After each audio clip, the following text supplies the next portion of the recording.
Mardi 20 novembre, bonjour à toutes et à tous, bienvenue sur Grand Littoral TV. L'actualité du littoral, évidemment, on va revenir sur cette quatrième journée de mobilisation pour les Gilets jaunes ce mardi. Des blocages qui continuent d'avoir lieu dans la région, par exemple sur le littoral. La zone de Cap-Écure est de nouveau bloquée ce matin, après une journée d'action hier lundi. 350 gilets jaunes ont empêché l'accès à la zone portuaire de Boulogne-sur-Mer. Là aussi, les forces de l'ordre sont intervenues à la mi-journée. Des déblocages qui se sont passés plutôt dans le calme, avant un retour des manifestants sur les accès au cœur économique de la ville en fin de journée. Louis Caillé a d'ailleurs rencontré Antoine, il est l'un de ces gilets jaunes et il explique le pourquoi de sa mobilisation. Je suis là contre toutes les réformes qu'il y a actuellement. Il n'y a pas que la hausse des carburants. La hausse des carburants, c'est ce qui a fait justement péter un peu le ciboulot. Mais on est là contre les taxes en général. La vie elle est chère. J'ai mon père, il touche une retraite 600.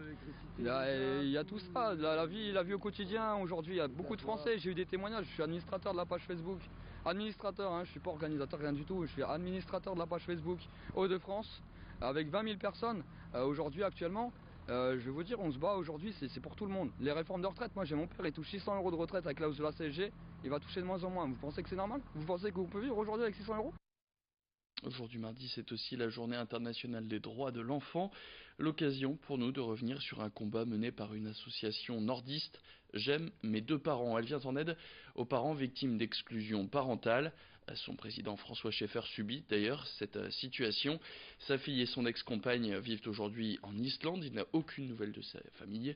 Un combat reconnu depuis par l'Organisation mondiale de la santé en juin dernier comme étant une pathologie. Au début du mois, J'aime mes deux parents est intervenu auprès de l'Elysée, du haut-commissaire aux droits de l'homme ou encore de l'UNICEF. Il réclame une application plus stricte des textes déjà existants en France pour lutter contre cette exclusion parentale, qui serait d'ailleurs responsable d'1 millier de suicides de parents chaque année.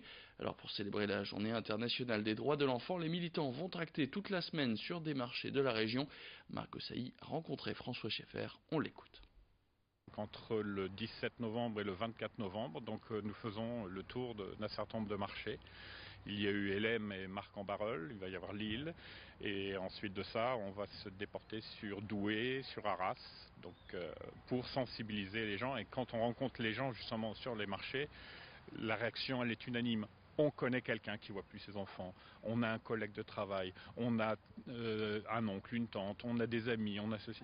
Tout le monde malheureusement connaît ce genre de situation. Et c'est là où c'est devenu une urgence, parce que tous ces enfants-là, et même les parents qui du jour au lendemain se retrouvent privés de leur enfance sans avoir rien fait de mal, eh bien risquent de tomber dans les pièges les plus classiques des déviances, des dérives, avoir une santé qui va se dégrader, qu'elle soit physique, qu'elle soit psychologique.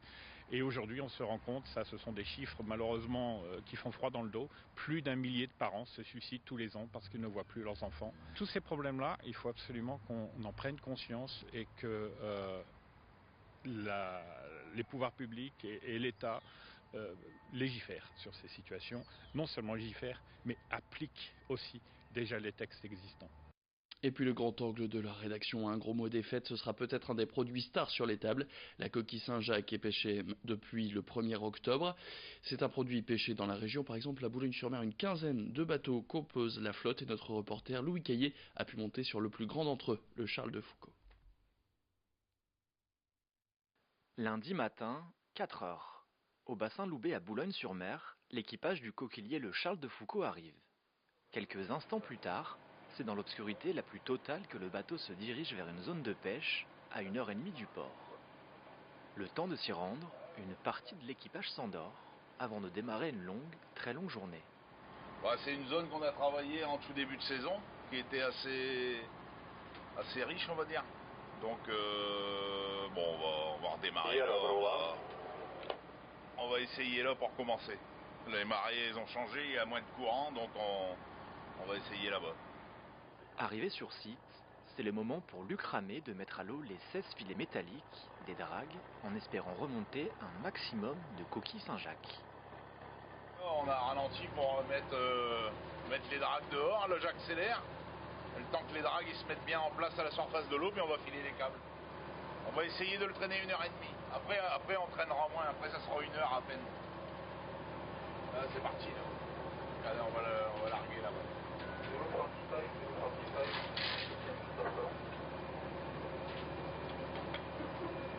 fait attention parce qu'on est en plein dans le rail, dans la voie nord-est, donc faut faire gaffe avec les cargos. Pêcher la coquille Saint-Jacques, c'est un peu partir à l'aventure avec beaucoup d'incertitudes. Car même après 30 années à pêcher, rien ne garantit au capitaine que les coquilles sont là. Soit parce que le travail a déjà été fait par d'autres, soit parce que le gisement s'est déplacé à cause des marais. On ne sait jamais ce qu'on va trouver, hein. Là on a filé en espérant, bon là c'est un premier trait, hein.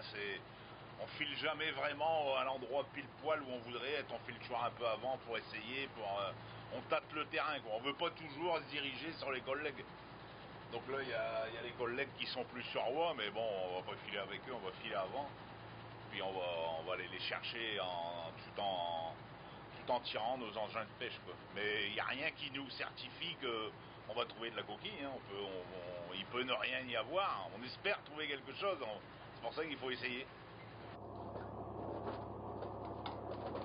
1h30 plus tard, c'est le moment de lever les filets, les vider, les remettre à l'eau, puis procéder au tri. Le processus va ainsi se répéter une vingtaine de fois jusqu'au soir, avec pour objectif d'atteindre les quotas, soit 2200 kg par jour. Pour l'équipage, à peine le temps de finir de trier qu'il faut de nouveau réceptionner les filets pleins à craquer.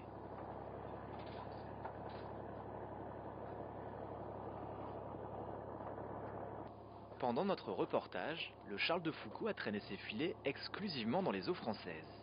Mais il lui arrive également de le faire du côté anglais.